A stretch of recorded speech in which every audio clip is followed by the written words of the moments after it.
of 15,000 naira, 17,000 naira, and later resell for 25,000 naira, 30,000 naira within a short period of time.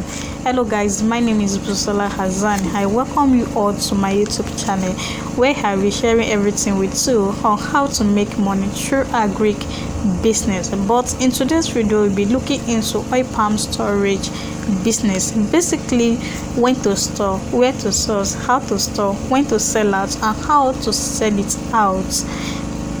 April to June are the best time for storing oil palm because those periods at the time it do cheap very well.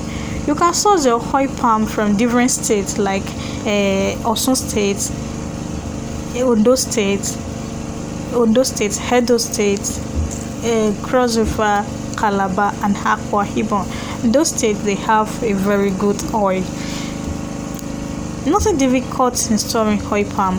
All you have to do is to place it on the plank and do not allow it to touch the wall.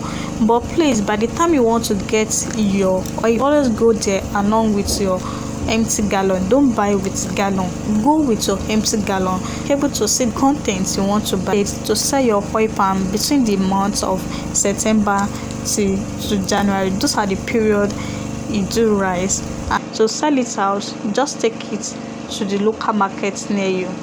There is always a demand for oil palm.